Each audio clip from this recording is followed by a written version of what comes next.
La semaine prochaine, Apple va révolutionner le monde. Enfin, on espère. Chaque année, c'est pareil. Peu de temps avant l'été, Apple organise une grande conférence mondiale, la fameuse WWDC. Une conférence qui s'adresse avant tout aux développeurs, mais qui est aussi l'occasion pour la marque de dévoiler ses nouveautés. Et cette année, le programme devrait être particulièrement chargé entre le tout premier casque à réalité mixte de la firme et ses nouvelles plateformes. Des plateformes qui pourraient même accompagner un tout nouveau MacBook Air de 15 pouces. Oui, et le moment semble donc bien choisi pour faire un point rapide sur toutes les dernières rumeurs entourant le keynote d'ouverture de la WWDC 2023. Et rassurez-vous, on va faire ça vite.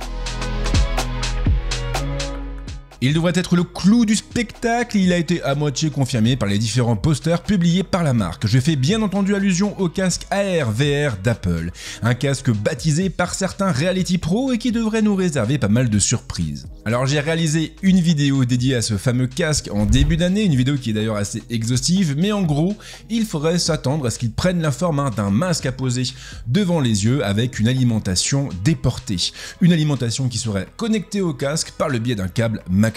Et bien sûr, Apple oblige, on aura le droit à des écrans OLED et à des gros specs, mais aussi à un prix qui risque de piquer un petit peu, puisqu'on parle d'un tarif fixé à 3000 $, et donc un petit peu plus en euros. Et bien sûr, ce casque ne se suffisant pas à lui-même, Apple devrait aussi profiter de l'occasion pour dévoiler une nouvelle plateforme, XR OS. La WWDC a beau être un événement tourné vers les développeurs, comme je le disais, il arrive parfois qu'Apple présente de nouveaux produits. Et justement, lundi prochain, on devrait voir arriver le très attendu MacBook Air de 15 pouces. À l'heure actuelle, la gamme tourne autour de deux machines, les MacBook Air sous puce M1 et les MacBook Air sous puce M2. Mais dans les deux cas, il faut se limiter à un écran de 13 pouces. Le seul moyen de passer sur du 15 pouces chez Apple consiste à basculer sur le MacBook Pro. Un MacBook Pro qui coûte dans sa configuration de base près de 1000 € de plus que le MacBook Air M2. En gros donc il y a clairement de la place dans cette gamme pour un nouveau MacBook Air un peu plus premium, un MacBook Air qui serait proposé à 15 pouces et qui pourrait donc permettre aux gens désireux d'avoir une grande diagonale d'éviter la case MacBook Pro. Pour moi ça fait assez sens et puis je pense sincèrement qu'une machine de ce type aurait de fortes chances de marquer les esprits et de bien se vendre. D'ailleurs vous, est-ce que vous achèteriez un MacBook Air de 15 pouces? Dites-le moi dans les commentaires. Le Mac Pro avec l'iMac Pro fait partie des machines qui n'ont pas encore basculé sous l'architecture Apple Silicon et lors de la présentation de la toute première puce M1, Apple avait évoqué une transition complète pour l'horizon 2023. Or justement, si j'en crois à mon calendrier, nous sommes actuellement en 2023. Et certaines sources comme Mark Gurman pensent du même coup qu'on pourrait avoir le droit à un Mac Pro durant la WWDC 2023. Maintenant, en ce qui me concerne, je suis un petit peu plus mitigé et je verrai davantage un événement plus tard dans l'année consacré justement au Mac Pro, peut-être même à l'iMac Pro et surtout aux nouveaux écrans Apple. Mais bon, je peux évidemment me tromper.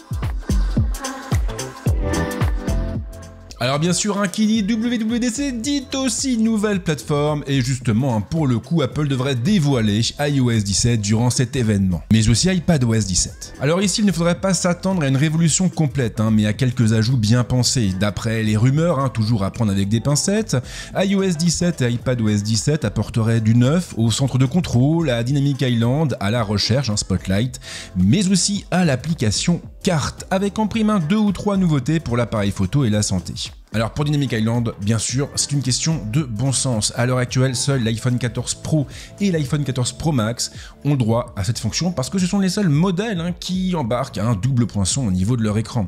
Sauf que voilà, en septembre, Apple va lancer les iPhone 15 et cette fois, tous les modèles auraient le droit à ce double poinçon et donc à Dynamic Island. Le moment semble par conséquent bien choisi pour enfoncer le clou et enrichir cette fonction. Quant à Carte, c'est un peu l'application qui n'a pas beaucoup évolué ces dernières années et je pense sincèrement qu'elle mérite un lifting. Et à titre personnel, j'adorerais d'ailleurs pouvoir stocker ma carte d'identité, mon permis de conduire et aussi mon pass Navigo directement dans l'application. On croise les doigts. Plus intéressant, il faudrait aussi s'attendre à un nouvel écran de verrouillage et à une toute nouvelle application reprenant les fondamentaux d'un journal intime. Mais surtout, l'App Store signerait la fin de son hégémonie. L'Union européenne souhaite en effet que les constructeurs ouvrent un peu plus leur plateforme, notamment au niveau des boutiques d'applications. Ce qui veut également dire qu'Apple devrait enfin autoriser c'est le sideloading, soit l'installation d'applications à partir d'autres boutiques que la sienne. Un véritable séisme qui pourrait donner vie à des alternatives très intéressantes. Et iPadOS 17 de son côté devrait proposer ces mêmes nouveautés avec sans doute 2 ou 3 améliorations du côté de Stage Manager. Et si vous avez vu ma vidéo sur le sujet, alors vous savez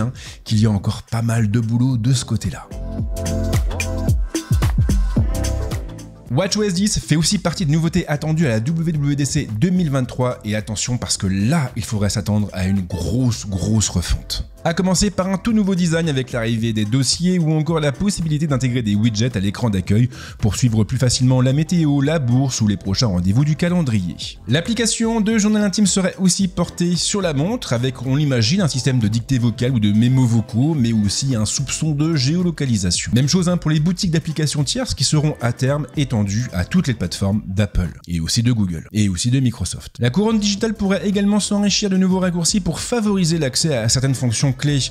Un premier pas a d'ailleurs été fait dans cette direction avec le bouton de raccourci de l'Apple Watch Ultra et l'idée serait donc de proposer plus ou moins la même chose sur les montres classiques. Mais surtout, WatchOS 10 marquerait l'arrivée d'un nouveau coach, un coach électronique baptisé en interne Quartz. Et grâce à ce coach, on pourrait avoir des conseils spécifiques pour mieux dormir, mieux gérer nos émotions et puis surtout mieux suivre nos entraînements. Par contre, on ne sait pas si ce coach électronique aura une existence à part ou s'il sera directement intégré à Siri.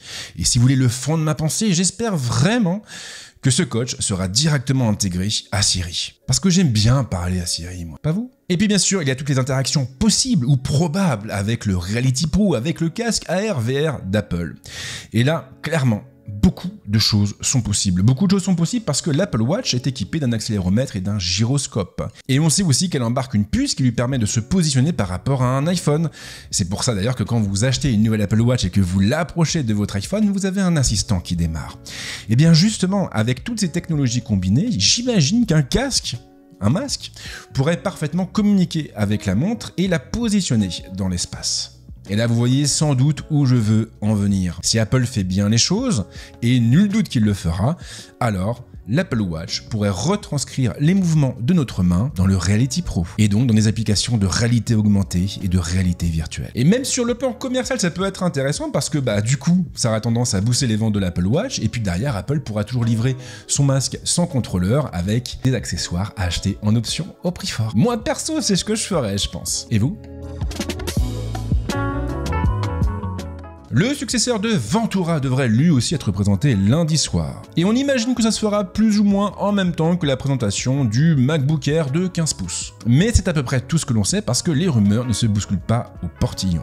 Et on ne sait absolument pas ce que cette nouvelle version de macOS va apporter à nos ordinateurs, à nos Macs. Alors on imagine qu'on aura un peu plus de performance, qu'on aura aussi de nouvelles applications, avec des nouveautés du côté de mail, de notes, de pages, de quoi d'autre, de rappels, pourquoi pas. Et puis je pense aussi qu'on verra arriver, qu'on verra débarquer cette fameuse application de journal intime, parce qu'Apple aime bien porter ses applications sur toutes ces plateformes. Mais pour ma part, j'espère surtout qu'on aura du neuf côté Stage Manager et aussi au niveau des interactions entre macOS et l'iPad. Parce que même si Apple a fait du très bon travail de ce côté, et on en a parlé quand même plusieurs fois déjà, je pense qu'on a quand même une marge de progression encore derrière. Et puis tant qu'on y est, j'espère aussi qu'on aura enfin une nouvelle version de tvOS avec de vraies nouveautés, mais sincèrement, j'ai quand même des doutes.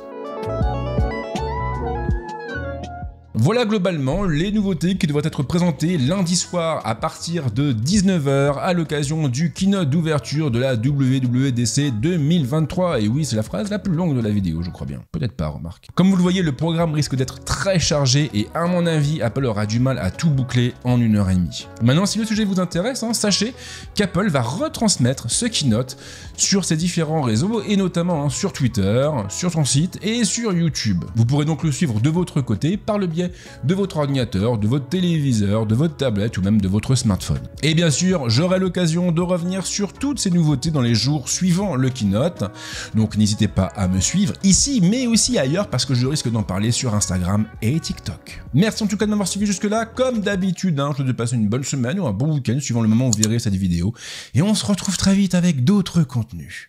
Ciao.